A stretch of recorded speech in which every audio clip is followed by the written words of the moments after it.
사람에게는 팔자라는 것이 있다고들 합니다. 사람마다 가진 개개인의 팔자에 따라서 각자의 운이 정해진다고들 하는데요. 특히나 사업을 하는 사람들에게 있어서는 흐름 또한 중요하게 작용한다고들 합니다. 그런데 종종 사업을 하는 사람들 중에는 이 흐름과 팔자를 타고 나서 손대는 것마다 대박을 치는 정말 운을 타고난 듯한 사람들이 있는데요. 오늘 소개할 인물 티모시 덱스터 역시도 그런 팔자와 운을 타고난 사람들 중 한 명이었습니다.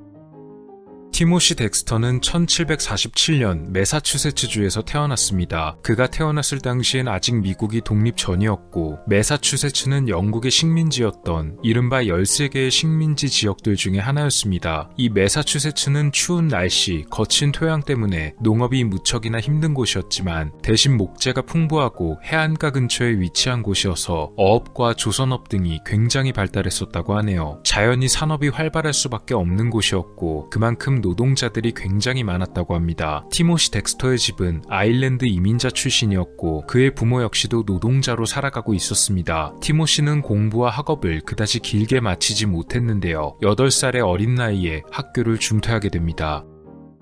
그는 20대 초반의 나이에 뉴버리포트 지역으로 이사하는데 이곳에서 한 여성을 만나 가깝게 지내게 됩니다. 이 여성의 이름은 엘리자베스 프로팅엄. 그녀는 당시 32세였고 남편을 잃은 미망인이었는데요. 상당히 부유한 여성이었던 것으로 전해집니다. 서로 가까워진 티모시와 엘리자베스는 결국 혼인을 하게 되고 티모시는 순식간에 부유한 자산가가 되었는데요. 그와 아내는 가게를 열어 가죽 제품 등을 파는 사업을 벌였으며 꽤나 장사가 잘 되었던 모양이었습니다. 어쩌면 이것이 그의 첫 번째 행운이었는지도 모르겠네요. 그러던 와중에 큰 전쟁이 하나 터지게 됩니다. 그것은 바로 미국 독립전쟁이었는데요. 이 당시 전쟁을 이끌던 대륙의회에서는 자금이 부족하자 이를 급하게 조달하고 충당할 목적으로 대륙화폐란 것을 급하게 발행하게 되는데요. 문제는 이 대륙화폐가 병사들의 월급 대신 지급되었지만 나중에는 높은 인플레이션을 겪게 되면서 사실상 가치가 휴지 조각이나 다름없게 되어버린 것이었습니다. 결국 다치거나 목숨을 잃게 된 군인들이 받은 이 대륙화폐는 아무런 가치조차 가질 수가 없게 되었는데요. 이를 안타깝게 여긴 일부 상류층이나 지위가 높은 사람들이 이런 군인과 그 가족들의 안타까운 모습을 보고 존경과 선심으로 대륙화폐의 일부를 돈을 주고 사들이기도 했습니다. 그런데 티모시는 부자들이 갑자기 대륙화폐를 사들이는 걸 보면서 새로운 투자 방식이라고 오해를 했던 나머지 자신도 재산을 털어서 대륙화폐를 급하게 사들였다고 하네요. 당연히 부인에게 엄청나게 구박을 받아야 했다고 합니다. 도대체 왜 당신은 가치도 없는 종이를 사들이냐며 부인에게 많은 타박을 받았는데요. 티모시는 오히려 부인에게 화를 내면서 이게 요즘 유행하는 새로운 투자 방식이라고 말했습니다. 하지만 대륙화폐는 가치가 오르기는커녕 시간이 갈수록 가치가 더 떨어지기만 했고 아내 엘리자베스의 구박에 티모시는 늘 큰 소리만 쳤습니다. 하지만 이것이 그의 두 번째 행운이 될 줄은 누가 알았을까요? 정부에서 어느 날 파격적인 발표를 냅니다. 그동안 발행했던 대륙화폐를 보상해주는 안건이었는데요. 정부에서는 대륙화폐를 가져오기만 하면 액면가의 1%로 바꿔주겠다는 제안을 내놨습니다. 또 티모시 덱스터가 살던 매사추세츠주에서는 당시 매사추세츠주만의 자체 화폐가 따로 있었는데요. 매사추세츠주에서는 또 이 대륙화폐를 액면가 그대로 구입해 자체 화폐로 돌려주겠다는 발표를 합니다. 덕분에 엄청난 양의 대륙화폐를 가지고 있던 티모시는 그야말로 하루아침 만에 돈방석에 앉게 되었다고 하네요. 돈을 엄청나게 벌어들인 티모시 덱스터는 자신의 사업을 더 확장시키기로 결정합니다. 앞서 말씀드린 대로 그가 살던 매사추세츠 지역은 조선업과 산업이 굉장히 발달해 있었기 때문에 티모시는 큰맘 먹고 수출업에도 진출하기 위해 두 척의 배를 자신의 돈으로 건조하게 되었는데요. 사실 가죽 제품을 팔아서 장사만 하던 그가 처음 해보는 수출 사업을 제대로 알 리가 없었습니다. 배는 있는데 대체 뭘 팔아야 할지 고민하던 티모시에게 다른 수출업자들이 좋은 제안을 하나 건넸습니다. 요즘 서인도 제도가 아주 사업하기 좋은 곳인데 이곳에 가서 물건을 팔아보란 것이었습니다. 서인도 제도는 지금의 카리브해 일대를 뜻하던 이름인데요. 이들이 그곳에 가서 팔아볼 물건으로 추천한 것은 바로 침대 난로, 베드워머라 불리는 제품이었습니다. 이것은 추운 날 침대에서 취침할 때 체온을 유지하기 위해 안에 뜨거운 물이나 돌을 넣어 껴안고 자는 물건이었습니다. 그런데 카리브해 일대는 기후가 온화한 지역이다 보니 당연히 이런 제품이 제품이 제대로 팔릴 리가 없었는데요. 이 수출업자들은 사실 갑자기 돈방석에 앉은 티모시가 자기들의 영역에까지 손댄다고 하자 그의 모습이 가소롭고 질투가 났던 나머지 티모시를 골탕 먹이고 파산시키기 위해 이런 말을 했던 것입니다. 조금만 생각해보면 이게 말도 안 된다는 것을 알 수 있었지만 티모시는 정말 그대로 이 배드 워머를 대량으로 구입해서 배에 전부 실어넣고 카리브해 일대에 수출하게 됩니다.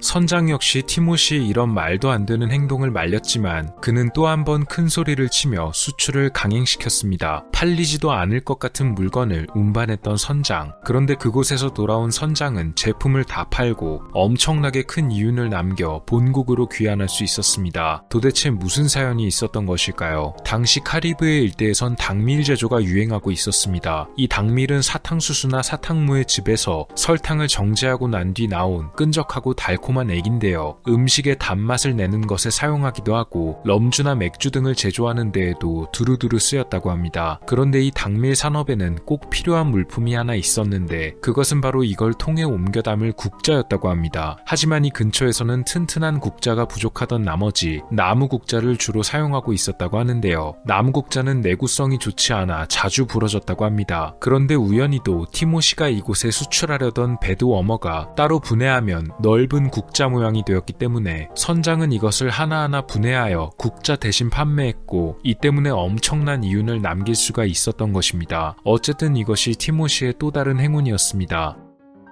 분명 그를 골탕 먹이려고 했던 거짓말 때문에 그가 오히려 더 큰 이득을 얻게 된 것을 본 경쟁업자들은 더욱 배가 아플 수밖에 없었는데요. 이에 그치지 않고 이번에는 티모시에게 가서 우리 말대로 했다가 큰 이득을 봤으니 자신들의 조언을 한 번 더 믿어보라 하고는 이번에는 두꺼운 양모 장갑을 카리브해에 수출하란 말을 건넵니다. 당연히 티모시는 이번에도 그대로 그렇게 했습니다. 그런데 또 대박이 터졌습니다. 이번에도 역시 우연히 겹친 덕분이었는데요. 그가 양모 장갑을 해당 지역에 대량으로 보냈을 당시 카리브해 일대에는 아시아에서 온 상인들이 많이 와 있었다고 합니다. 이들은 티모시의 배가 가져온 양모 장갑을 우연히 보고서는 이걸 자신들이 사서 시베리아 지역에 되팔면 좋겠다고 여겼는데요. 그래서 이곳에 모여있던 아시아의 상인들이 티모시가 가져온 양모 장갑을 전부 다 사들였던 것입니다.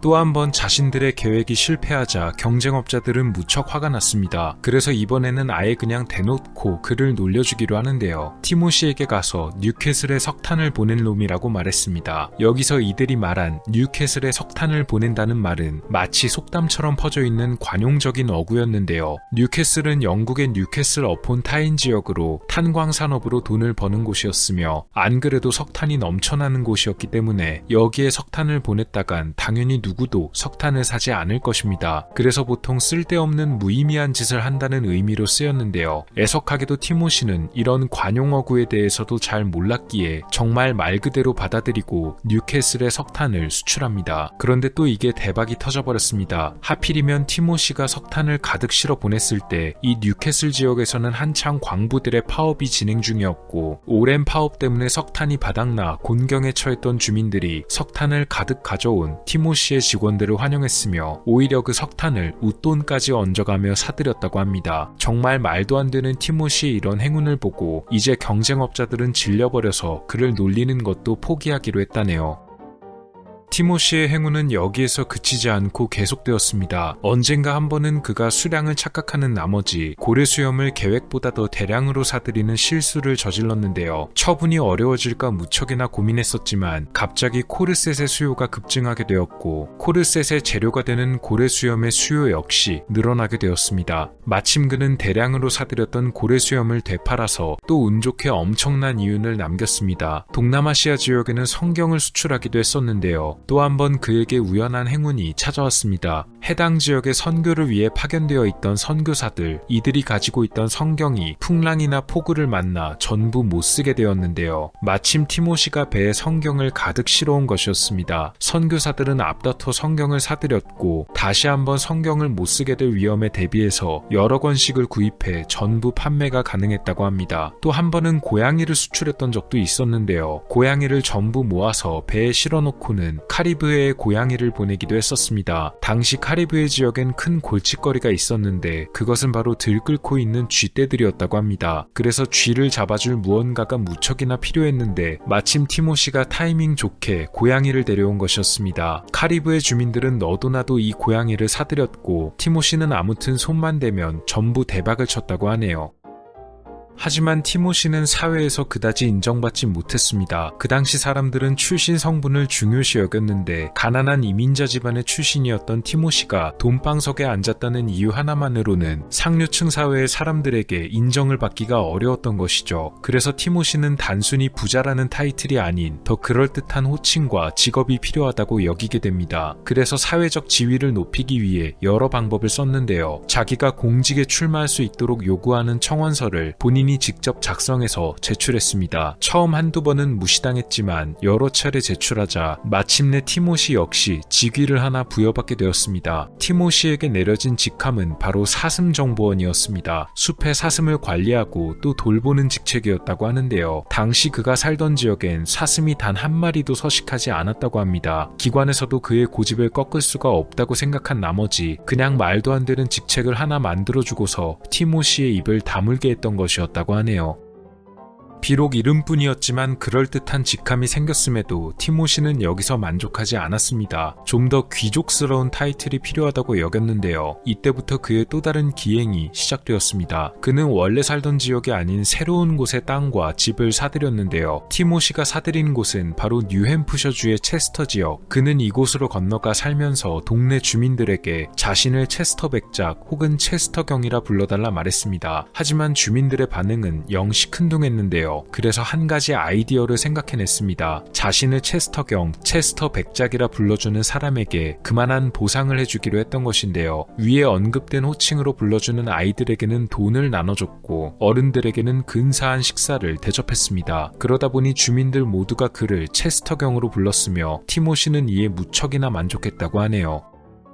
그가 벌였던 기행들 중 가장 유명한 것은 바로 자신의 장례식을 살아생전에 치렀던 일이었습니다. 어느 날 자기가 운명했다는 소식이 퍼지면 사람들이 어떻게 반응할까 궁금했던 티모시는 가족과 하인을 시켜 가짜 장례식 소식을 널리 퍼뜨렸는데요. 미국 장례식의 절차답게 티모시는 열어놓은 관 속에 누워 사람들의 반응을 몰래 지켜보고 있었습니다. 그런데 관 속에 누워있던 티모시는 자신의 아내가 제대로 슬퍼하지 않는 것을 보게 됩니다. 몰래 아내를 불러 연기를 좀 제대로 하라고 눈치를 줬는데 가짜로 우는 척을 하기가 어려웠던 아내는 눈물조차 흘리지 않았고 이걸 보다 못한 티모시는 관 속에 누워있다가 갑자기 벌떡 일어나 아내에게 화를 냈다고 합니다. 모여있던 사람들 모두가 이 광경을 보게 되었는데요. 눈을 감은 줄만 알았던 사람이 관 속에서 일어나더니 자기 아내에게 슬퍼하는 연기도 제대로 못한다면서 있는 대로 화를 내는 모습에 얼마나 어이가 없었을까요?